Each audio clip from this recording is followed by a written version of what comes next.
हर हर महादेव। प्रिय भक्त जनों, आज की इस पावन शाम में मैं आप सभी का हृदय से स्वागत करता हूं। आज जो संदेश मैं आपके साथ साझा करने जा रहा हूं, वह केवल शब्द नहीं बल्कि भोलेनाथ की वह दिव्य ऊर्जा है जो आपके जीवन में एक नया मोड़ लेकर आने वाली है। लेकिन इससे पहले कि मैं आगे बढ़ूं, मैं आप सभी से विनती करता हूं कि अपने हाथ जोड़कर एक बार बोलिए हर हर महादेव। और अगर आप भी महादेव जी के सच्चे भक्त हैं तो इस वीडियो को अपना प्यार देने के लिए लाइक बटन को दबाना मत भूलिएगा।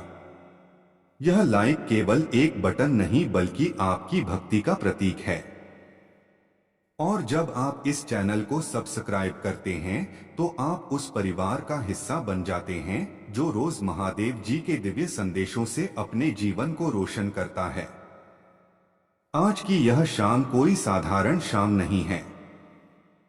आज का दिन कुछ खास संकेत लेकर आया है। जब आप इस वीडियो को देख रहे हैं तो यह कोई संयोग नहीं है। यह भोलेनाथ की इच्छा है कि आप यहाँ हो इस क्षण में इन शब्दों को सुनने के लिए, क्योंकि आज का संदेश आपके लिए है, सिर्फ और सिर्फ आपके लिए। कई बार हम जीवन में इतने उलझ जाते हैं कि हमें यह समझ नहीं आता कि हम किधर जा रहे हैं। हम रोज सुबह उठते हैं, अपने काम में लग जाते हैं, रात को थक कर सो जाते हैं और यही सिलसिला चलता रहता है। लेकिन क्या कभी आपने सोचा है कि इस भागदौड़ में आपका असली उद्देश्य क्या है? क्या आप वाकई में वहां पहुंच रहे हैं जहां आपको पहुंचना चाहिए, या फिर आप बस एक दौड़ में शामिल हैं जिसका कोई अंत नहीं? आज महादेव जी का संदेश यही है, रुको, थमो और अपने भीतर झांको। भोलेनाथ कहते हैं कि जो व्यक्ति अपने भीतर की शांति खो देता है वह बाहर की दुनिया में कितना भी पाले फिर भी खाली रहता है। और आज के समय में यह सबसे बड़ी समस्या है। हम सब कुछ पाने की दौड़ में अपने आप को भूल गए हैं। मैं आपको एक कहानी सुनाता हूं। यह कहानी है एक राजा की जिसका नाम था राजा विक्रमादित्य। अब आप सोच रहे होंगे कि यह तो बहुत प्रसिद्ध राजा था, लेकिन जो घटना मैं आपको बताने जा रहा हूं वह बहुत कम लोग जानते हैं। राजा विक्रमादित्य के पास सब कुछ था। विशाल राज्य, अपार धन संपत्ति, वफादार सेना, प्रजा का प्यार, सुंदर रानियां और हर वह सुख सुविधा जो एक इंसान चाह सकता है। लेकिन फिर भी कुछ था जो उन्हें चैन नहीं लेने देता था। रात को जब वह सोने जाते तो नींद उनसे कोसों दूर भाग जाती। दिन में जब वह दरबार में बैठते तो मन कहीं और भटकता रहता। एक दिन राजा ने सोचा कि शायद उन्हें और अधिक धन संपत्ति की जरूरत है। उन्होंने अपने राज्य का विस्तार किया और भी राज्यों को जीता और भी खजाने भर लिए, लेकिन वह बेचैनी कम नहीं हुई। फिर उन्होंने सोचा कि शायद उन्हें और अधिक यश की जरूरत है। उन्होंने महान कार्य किए, मंदिर बनवाए, दान पुण्य किया, लेकिन फिर भी वह शांति नहीं मिली जिसकी उन्हें तलाश थी। एक रात जब राजा फिर से नींद न आने की वजह से अपने महल की छत पर टहल रहे थे, उन्हें दूर पहाड़ों की ओर एक दिव्य प्रकाश दिखाई दिया। वह प्रकाश इतना मोहक था कि राजा उसकी ओर खींचे चले गए। बिना किसी को बताए, बिना किसी सुरक्षा के राजा अकेले ही उस प्रकाश की ओर चल पड़े।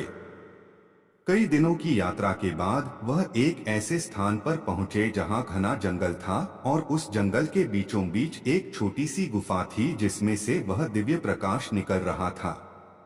राजा ने हिम्मत करके उस गुफा में प्रवेश किया। गुफा के अंदर एक अद्भुत दृश्य था। वहां एक साधु बैठे थे जिनके चेहरे पर ऐसी शांति थी कि राजा ने अपने पूरे जीवन में कभी नहीं देखी थी। वह साधु कोई और नहीं, स्वयं भोलेनाथ के एक परम भक्त थे जिन्होंने वर्षों की तपस्या के बाद महादेव जी का साक्षात्कार कर लिया था। राजा ने साधु के चरणों में सिर झुकाया और कहा, हे महात्मा, मैं राजा विक्रमादित्य हूँ। मेरे पास सब कुछ है, फिर भी मुझे शांति नहीं मिलती।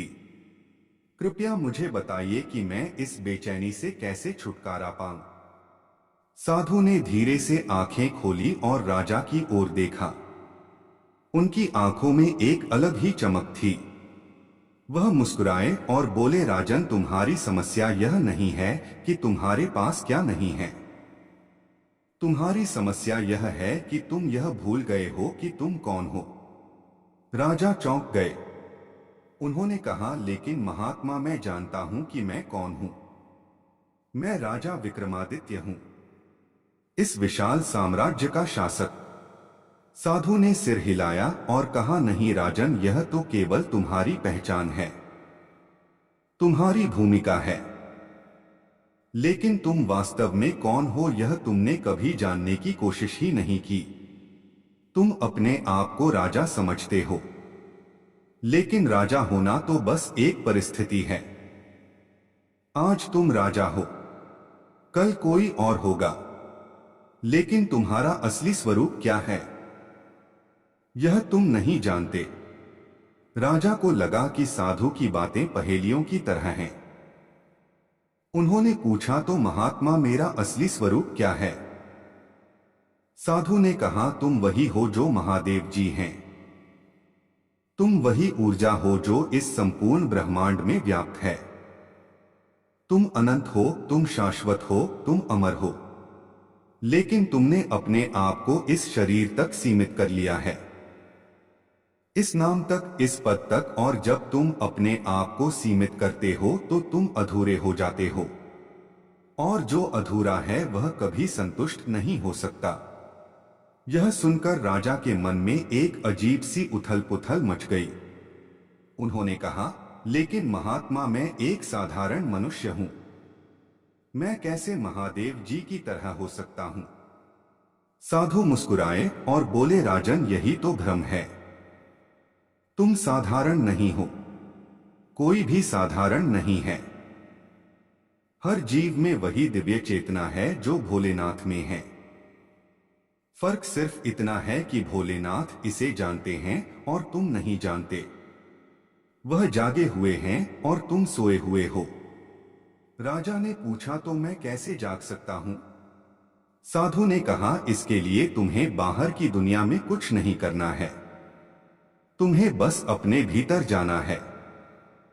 ध्यान करो, मौन में बैठो और अपने विचारों को शांत होने दो। जब तुम्हारे मन की सारी लहरें थम जाएंगी तो तुम्हें अपना असली चेहरा दिखाई देगा, और उस दिन तुम्हें वह शांति मिलेगी जिसकी तुम तलाश कर रहे हो। राजा ने साधु से आग्रह किया कि वह उन्हें ध्यान की विधि सिखाएं। साधु ने राजा को कैलाश पर्वत पर जाने के लिए कहा, जहां भोलेनाथ स्वयं विराजमान हैं। उन्होंने कहा, वहां जाओ और महादेव जी के चरणों में बैठकर तपस्या करो, वहीं तुम्हारे सारे सवालों के जवाब देंगे। राजा ने अपने राज्य को अपने मंत्रियों के भरोसे छोड़ा और कैलाश पर्वत की यात्रा पर निकल पड़े। यह यात्रा बेहद कठिन थी। रास्ते में भयंकर तूफान आए, बर्फीले रास्ते थे, खतरनाक जानवर थे, लेकिन राजा का संकल्प इतना मजबूत था कि कोई भी बाधा उन्हें रोक नहीं सकी। कई महीनों की यात्रा के बाद राजा कैलाश पर्वत की तलहटी में पहुंचे। वहां एक छोटा सा मंदिर था जहां शिवलिंग स्थापित था।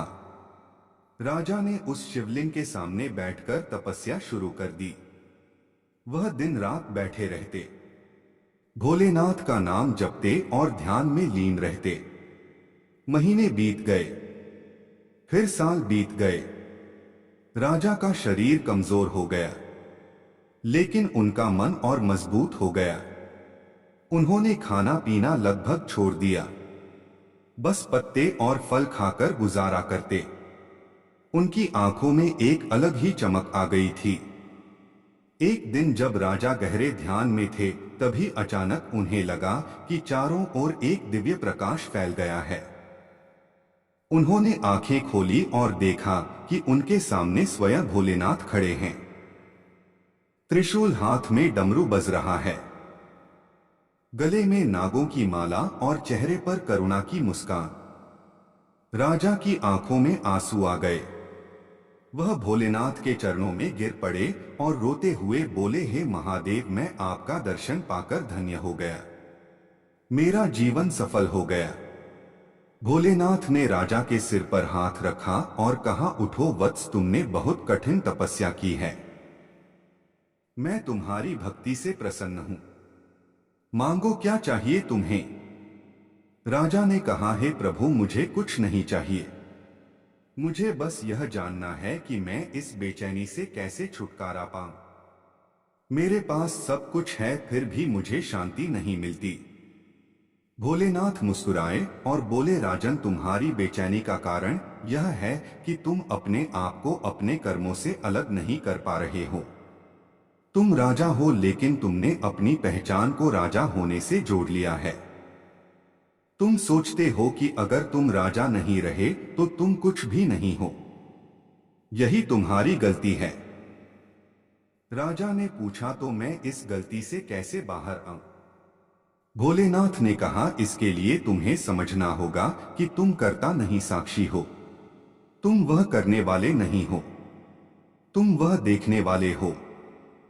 जब तुम राजा के रूप में काम करते हो तो यह समझो कि यह एक भूमिका है जो तुम्हें मिली है। जैसे एक अभिनेता मंच पर किरदार निभाता है, वैसे ही तुम जीवन में यह किरदार निभा रहे हो। लेकिन असली तुम वह नहीं हो जो मंच पर है। असली तुम वह हो जो मंच के पीछे है। राजा को धीरे धीरे समझ आने लगा। भोलेनाथ ने आगे कहा, जब तुम यह समझ जाओगे कि तुम अपने कर्मों से अलग हो तो तुम्हें किसी भी परिणाम से कोई फर्क नहीं पड़ेगा। तुम अपना काम पूरी निष्ठा से करोगे, लेकिन परिणाम की चिंता नहीं करोगे। और जब परिणाम की चिंता नहीं होगी तो बेचैनी भी नहीं होगी। तब तुम्हें वह शांति मिलेगी जो तुम खोज रहे हो। भोलेनाथ ने राजा को एक और गहरी बात समझाई। उन्होंने कहा, देखो राजन, संसार में हर चीज बदलती रहती है। आज तुम्हारे पास धन है, कल नहीं भी हो सकता। आज तुम स्वस्थ हो, कल बीमार हो सकते हो। आज तुम राजा हो, कल साधारण व्यक्ति हो, संगीत सकते हो। यह सब बदलता रहता है। लेकिन एक चीज है जो कभी नहीं बदलती, और वह है तुम्हारा असली स्वरूप, तुम्हारी आत्मा। भोलेनाथ ने समझाया, आत्मा अमर है, अविनाशी है, शाश्वत है। यह कभी जन्म नहीं लेती, कभी मरती नहीं। यह हमेशा रही है और हमेशा रहेगी। जब तुम इस सच्चाई को समझ जाओगे तो तुम्हें किसी भी चीज का डर नहीं रहेगा। ना मृत्यु का, ना असफलता का, ना किसी नुकसान का। क्योंकि तुम जान जाओगे कि तुम्हारा असली स्वरूप अमर है और कोई भी परिस्थिति उसे छू नहीं सकती। राजा विक्रमादित्य को जैसे ज्ञान की एक किरण मिल गई। उन्होंने महसूस किया कि उनकी सारी बेचैनी इसलिए थी क्योंकि वह अपने आप को इस शरीर, इस नाम, इस पद से जोड़ रहे थे, और जब यह चीजें खतरे में होती थी तो उन्हें डर लगता था। भोलेनाथ ने कहा, अब जाओ, अपने राज्य में लौट जाओ। लेकिन याद रखो कि तुम राजा नहीं। तुम वह चेतना हो जो राजा के रूप में काम कर रही है। तुम्हारा असली घर यह संसार नहीं, बल्कि वह परम तत्व है जहां से तुम आए हो और जहां तुम्हें लौटना है। जब तुम इस बात को हमेशा याद रखोगे तो तुम्हें वह शांति मिलेगी जो तुम चाहते हो। राजा ने भोलेनाथ के चरणों में प्रणाम किया और अपने राज्य की ओर चल पड़े। लेकिन अब वह पहले वाले राजा विक्रमादित्य नहीं थे। अब वह एक जागे हुए व्यक्ति थे। वह अपने काम पूरी निष्ठा से करते, लेकिन परिणाम की चिंता नहीं करते। वह राज्य का संचालन करते, लेकिन खुद को राजा नहीं मानते। वह जानते थे कि वह उससे कहीं ज्यादा हैं। और इस तरह राजा विक्रमादित्य को वह शांति मिल गई जो वह सालों से खोज रहे थे। वह शांति जो किसी बाहरी चीज से नहीं बल्कि भीतर की समझ से आई। वह शांति जो महादेव जी की कृपा से मिली। प्रिय भक्त जनों, यह कहानी आपको क्यों सुनाई? क्योंकि आज महादेव जी का यही संदेश है। आज की इस शाम जब आप यह वीडियो देख रहे हैं, भोलेनाथ आपसे यही कह रहे हैं, रुको, थमो और अपने भीतर झांको। आपकी सारी परेशानियों की जड़ यही है कि आप अपने आप को इस शरीर, इस नाम, इस रिश्ते, इस नौकरी, इस पद से जोड़ रहे हैं। और जब यह चीजें खतरे में होती हैं तो आप परेशान हो जाते हैं। लेकिन क्या आपने कभी सोचा है कि आप इन सब चीजों से कहीं बड़े हैं? आपका असली स्वरूप वही है जो भोलेनाथ का है। आप भी उसी दिव्य ऊर्जा का हिस्सा हैं जो इस पूरे ब्रह्मांड को चला रही है। लेकिन आपने अपने आप को इतना सीमित कर लिया है कि आप अपनी असली ताकत भूल गए हैं। महादेव जी आज आपसे कह रहे हैं, अपनी ताकत होना चाहते हैं, और इस चक्कर में हम तनाव में रहने लगते हैं। भोलेनाथ आज आपसे कह रहे हैं, जीवन को गंभीरता से मत लो, इसे खेल की तरह जियो। अपना काम पूरी निष्ठा से करो, लेकिन परिणाम से मोह मत रखो। जो भी हो उसे स्वीकार करो, क्योंकि जो हो रहा है वह किसी बड़ी योजना का हिस्सा है, और वह योजना तुम्हारे भले के लिए ही है।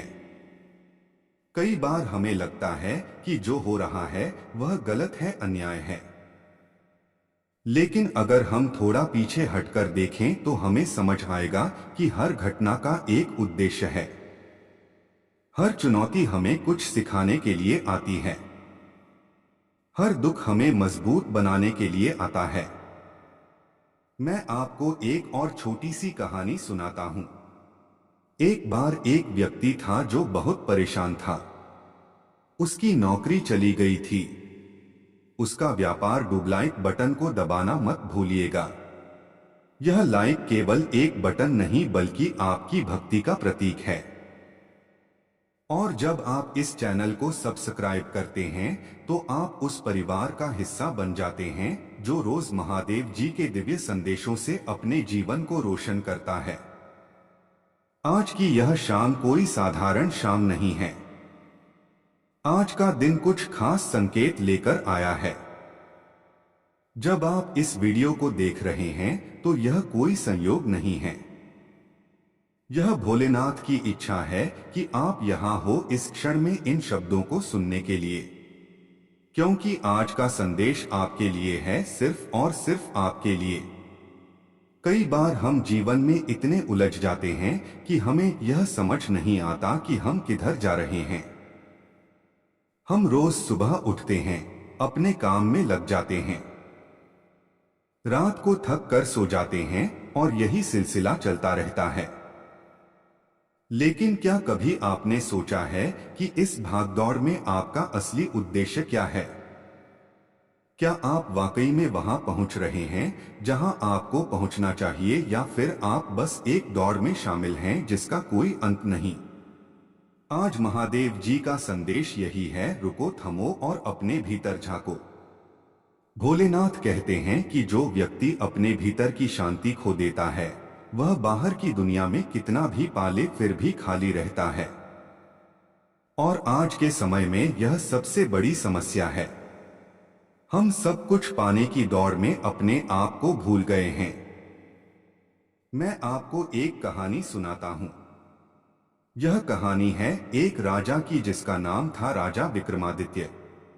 अब आप सोच रहे होंगे कि यह तो बहुत प्रसिद्ध राजा था, लेकिन जो घटना मैं आपको बताने जा रहा हूं वह बहुत कम लोग जानते हैं। राजा विक्रमादित्य के पास सब कुछ था। विशाल राज्य, अपार धन संपत्ति, वफादार सेना, प्रजा का प्यार, सुंदर रानियां और हर वह सुख सुविधा जो एक इंसान चाह सकता है। लेकिन फिर भी कुछ था जो उन्हें चैन नहीं लेने देता था। रात को जब वह सोने जाते तो नींद उनसे कोसों दूर भाग जाती। दिन में जब वह दरबार में बैठते तो मन कहीं और भटकता रहता। एक दिन राजा ने सोचा कि शायद उन्हें और अधिक धन संपत्ति की जरूरत है। उन्होंने अपने राज्य का विस्तार किया और भी राज्यों को जीता और भी खजाने भर लिए। लेकिन वह बेचैनी कम नहीं हुई। फिर उन्होंने सोचा कि शायद उन्हें और अधिक यश की जरूरत है। उन्होंने महान कार्य किए, मंदिर बनवाए, दान पुण्य किया, लेकिन फिर भी वह शांति नहीं मिली जिसकी उन्हें तलाश थी।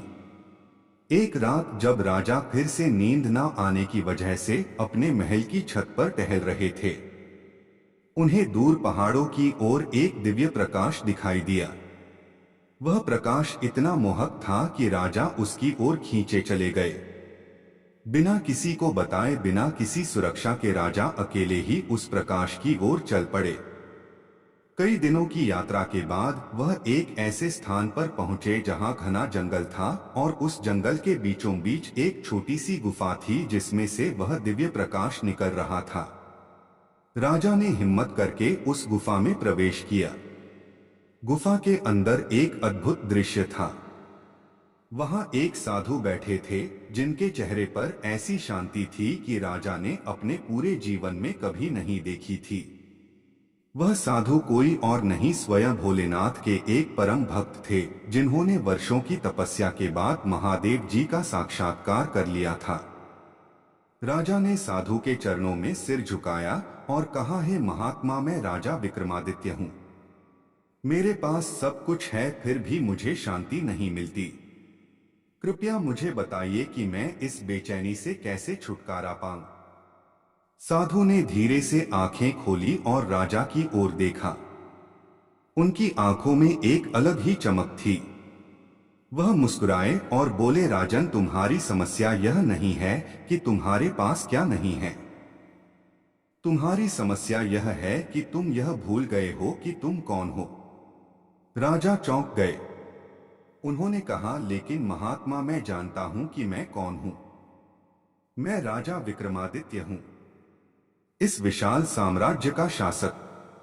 साधु ने सिर हिलाया और कहा, नहीं राजन, यह तो केवल तुम्हारी पहचान है, तुम्हारी भूमिका है, लेकिन तुम वास्तव में कौन हो यह तुमने कभी जानने की कोशिश ही नहीं की। तुम अपने आप को राजा समझते हो, लेकिन राजा होना तो बस एक परिस्थिति है। आज तुम राजा हो, कल कोई और होगा, लेकिन तुम्हारा असली स्वरूप क्या है यह तुम नहीं जानते। राजा को लगा कि साधु की बातें पहेलियों की तरह हैं। उन्होंने पूछा, तो महात्मा, मेरा असली स्वरूप क्या है। साधु ने कहा, तुम वही हो जो महादेव जी हैं। तुम वही ऊर्जा हो जो इस संपूर्ण ब्रह्मांड में व्याप्त है। तुम अनंत हो, तुम शाश्वत हो, तुम अमर हो, लेकिन तुमने अपने आप को इस शरीर तक सीमित कर लिया है, इस नाम तक, इस पद तक, और जब तुम अपने आप को सीमित करते हो तो तुम अधूरे हो जाते हो, और जो अधूरा है वह कभी संतुष्ट नहीं हो सकता। यह सुनकर राजा के मन में एक अजीब सी उथल पुथल मच गई। उन्होंने कहा, लेकिन महात्मा, मैं एक साधारण मनुष्य हूं, मैं कैसे महादेव जी की तरह हो सकता हूं। साधु मुस्कुराए और बोले, राजन, यही तो भ्रम है। तुम साधारण नहीं हो, कोई भी साधारण नहीं है। हर जीव में वही दिव्य चेतना है जो भोलेनाथ में है। फर्क सिर्फ इतना है कि भोलेनाथ इसे जानते हैं और तुम नहीं जानते। वह जागे हुए हैं और तुम सोए हुए हो।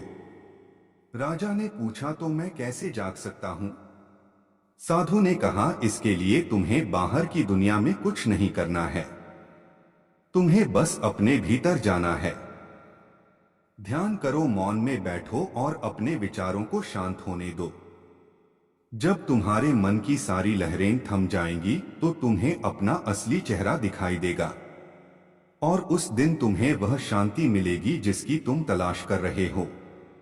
राजा ने साधु से आग्रह किया कि वह उन्हें ध्यान की विधि सिखाए। साधु ने राजा को कैलाश पर्वत पर जाने के लिए कहा, जहां भोलेनाथ स्वयं विराजमान हैं। उन्होंने कहा, वहां जाओ और महादेव जी के चरणों में बैठकर तपस्या करो, वहीं तुम्हारे सारे सवालों के जवाब देंगे। राजा ने अपने राज्य को अपने मंत्रियों के भरोसे छोड़ा और कैलाश पर्वत की यात्रा पर निकल पड़े।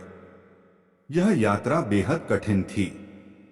रास्ते में भयंकर तूफान आए, बर्फीले रास्ते थे, खतरनाक जानवर थे, लेकिन राजा का संकल्प इतना मजबूत था कि कोई भी बाधा उन्हें रोक नहीं सकी।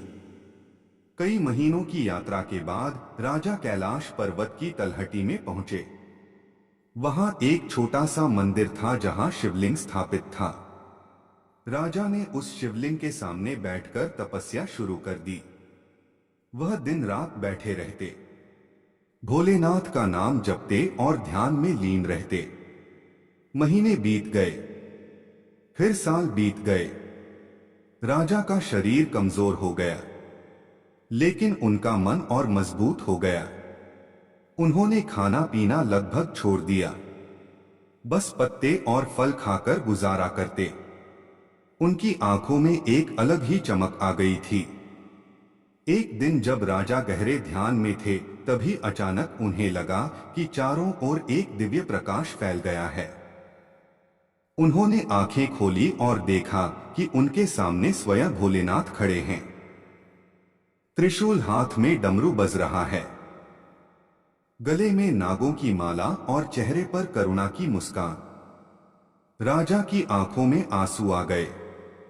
वह भोलेनाथ के चरणों में गिर पड़े और रोते हुए बोले, हे महादेव, मैं आपका दर्शन पाकर धन्य हो गया। मेरा जीवन सफल हो गया।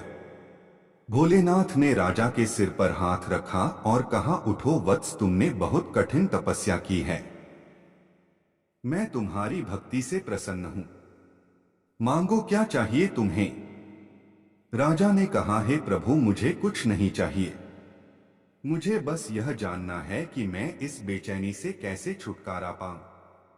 मेरे पास सब कुछ है, फिर भी मुझे शांति नहीं मिलती।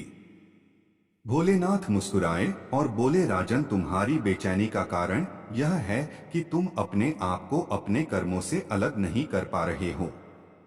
तुम राजा हो, लेकिन तुमने अपनी पहचान को राजा होने से जोड़ लिया है। तुम सोचते हो कि अगर तुम राजा नहीं रहे तो तुम कुछ भी नहीं हो। यही तुम्हारी गलती है। राजा ने पूछा, तो मैं इस गलती से कैसे बाहर आऊं? भोलेनाथ ने कहा, इसके लिए तुम्हें समझना होगा कि तुम कर्ता नहीं, साक्षी हो। तुम वह करने वाले नहीं हो, तुम वह देखने वाले हो। जब तुम राजा के रूप में काम करते हो तो यह समझो कि यह एक भूमिका है जो तुम्हें मिली है। जैसे एक अभिनेता मंच पर किरदार निभाता है, वैसे ही तुम जीवन में यह किरदार निभा रहे हो। लेकिन असली तुम वह नहीं हो जो मंच पर है। असली तुम वह हो जो मंच के पीछे है। राजा को धीरे धीरे समझ आने लगा। भोलेनाथ ने आगे कहा, जब तुम यह समझ जाओगे कि तुम अपने कर्मों से अलग हो तो तुम्हें किसी भी परिणाम से कोई फर्क नहीं पड़ेगा। तुम अपना काम पूरी निष्ठा से करोगे, लेकिन परिणाम की चिंता नहीं करोगे। और जब परिणाम की चिंता नहीं होगी तो बेचैनी भी नहीं होगी। तब तुम्हें वह शांति मिलेगी जो तुम खोज रहे हो। भोलेनाथ ने राजा को एक और गहरी बात समझाई। उन्होंने कहा, देखो राजन, संसार में हर चीज बदलती रहती है। आज तुम्हारे पास धन है, कल नहीं भी हो सकता। आज तुम स्वस्थ हो, कल बीमार हो सकते हो। आज तुम राजा हो, कल साधारण व्यक्ति हो, संगीत सकते हो। यह सब बदलता रहता है। लेकिन एक चीज है जो कभी नहीं बदलती, और वह है तुम्हारा असली स्वरूप, तुम्हारी आत्मा। भोलेनाथ ने समझाया, आत्मा अमर है, अविनाशी है, शाश्वत है। यह कभी जन्म नहीं लेती, कभी मरती नहीं। यह हमेशा रही है और हमेशा रहेगी। जब तुम इस सच्चाई को समझ जाओगे तो तुम्हें किसी भी चीज का डर नहीं रहेगा, ना मृत्यु का, ना असफलता का, ना किसी नुकसान का। क्योंकि तुम जान जाओगे कि तुम्हारा असली स्वरूप अमर है और कोई भी परिस्थिति उसे छू नहीं सकती। राजा विक्रमादित्य को जैसे ज्ञान की एक किरण मिल गई। उन्होंने महसूस किया कि उनकी सारी बेचैनी इसलिए थी क्योंकि वह अपने आप को इस शरीर, इस नाम, इस पद से जोड़ रहे थे, और जब यह चीजें खतरे में होती थी तो उन्हें डर लगता था। भोलेनाथ ने कहा, अब जाओ, अपने राज्य में लौट जाओ, लेकिन याद रखो कि तुम राजा नहीं, तुम वह चेतना हो जो राजा के रूप में काम कर रही है। तुम्हारा असली घर यह संसार नहीं बल्कि वह परम तत्व है जहां से तुम आए हो और जहां तुम्हें लौटना है। जब तुम इस बात को हमेशा याद रखोगे तो तुम्हें वह शांति मिलेगी जो तुम चाहते हो। राजा ने भोलेनाथ के चरणों में प्रणाम किया और अपने राज्य की ओर चल पड़े। लेकिन अब वह पहले वाले राजा विक्रमादित्य नहीं थे। अब वह एक जागे हुए व्यक्ति थे। वह अपने काम पूरी निष्ठा से करते, लेकिन परिणाम की चिंता नहीं करते। वह राज्य का संचालन करते, लेकिन खुद को राजा नहीं मानते। वह जानते थे कि वह उससे कहीं ज्यादा हैं। और इस तरह राजा विक्रमादित्य को वह शांति मिल गई जो वह सालों से खोज रहे थे। वह शांति जो किसी बाहरी चीज से नहीं बल्कि भीतर की समझ से आई। वह शांति जो महादेव जी की कृपा से मिली। प्रिय भक्त जनों, यह कहानी आपको क्यों सुनाई? क्योंकि आज महादेव जी का यही संदेश है। आज की इस शाम जब आप यह वीडियो देख रहे हैं, भोलेनाथ आपसे यही कह रहे हैं, रुको, थमो और अपने भीतर झांको। आपकी सारी परेशानियों की जड़ यही है कि आप अपने आप को इस शरीर, इस नाम, इस रिश्ते, इस नौकरी, इस पद से जोड़ रहे हैं। और जब यह चीजें खतरे में होती हैं तो आप परेशान हो जाते हैं। लेकिन क्या आपने कभी सोचा है कि आप इन सब चीजों से कहीं बड़े हैं? आपका असली